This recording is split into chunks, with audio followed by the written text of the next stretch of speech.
नमस्कार सभी को, मैं मारा रैना न्यूज से मंटू रणवी आपको बताना चाहेंगे कि भारत का अपमान करने में कहीं पीछे नहीं रहती और इस बार की प्रायोजित ये विदेश यात्रा भी उसी दिशा में है जहां वो अपमान तो प्रधानमंत्री मोदी जी का करना चाहते हैं, लेकिन अंत में देश का अपमान करने से नहीं हटते।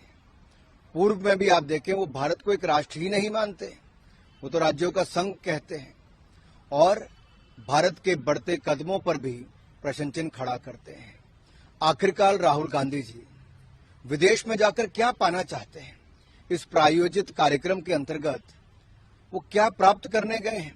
क्या देश के ऊपर कीचड़ उछालना ही उनका एक काम रह गया है?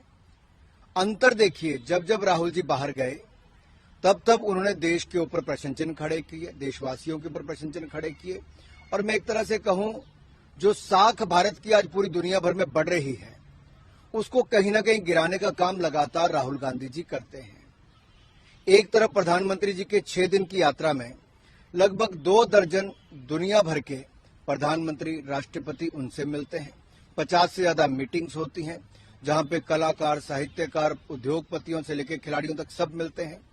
भारत के बढ़ते कदमों की चर्चा दुनिया करती है और भारत में एक भविष्य देखती है। होप दुनिया को भारत और भारत के नेतृत्व में नजर आती है। दुनिया के बड़े नेता जब ये कहते हैं कि मोदी जी दुनिया के सबसे लोकप्रिय नेता हैं और बार बार एक नहीं अनेक ऐसे सर्वेस में पाया जाता है। ऑस्ट्रेलिया के प्रधानमंत्री कहते हैं prime minister Modi is the boss.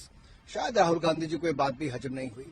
Italy की प्रधानमंत्री ने जब कहा कि मोदी जी दुनिया के सबसे लोकप्रिय नेता हैं और किसी देश के प्रधानमंत्री अगर उनको अभिनंदन पांव छूकर करते हैं, शायद ये 75 वर्षों में कभी नहीं हुआ, तो कांग्रेस इसको हजम नहीं कर पाई। और जब देश इस बात का खुशी मनाता है कि हमारे नेता के कारण 140 करोड़ देशवासियों की मान सम्मान बढ़ता है, भारत का मान बढ़ता है, दुनिया भारत में उम्मीद, होप देखती है, तो शायद ये कांग्रेस हजम नहीं कर पाती। और जिस कालखंड की बात राहुल गांधी जी करते हैं कि 80 के दशक में दलितों पर अत्याचार होता था, अनुसूचित जाति के परिवारों पर अत्याचार होता था, तब देश और प्रदेश में, उत्तर प्रदेश में कांग्रेस की ही सरकारें थी। शायद वो बाहर जाके बताना चाहते थे कि इनके समय दलितों पर, अल्पसंख्यकों पर अत्याचार होते थे। नरेंद्र मोदी जी की सरकार में सबका साथ, सबका विकास, सबका विश्वास और सबका प्रयास, इसी मूल मंत्र के साथ आगे चलते हैं। इनके समय लड़खड़ाती, चरमराती अर्थव्यवस्था थी, आज दुनिया की 5वीं सबसे बड़ी अर्थव्यवस्था हो गई है। इनके समय हिंदुस्तान की परंपराओं को मारने का काम किया जाता था, ये पश्चिमी संस्कृति की ओर देखते थे। नरेंद्र मोदी जी ने कला, संस्कृति और अपनी परंपराओं को एक बार फिर जगाने का काम किया है।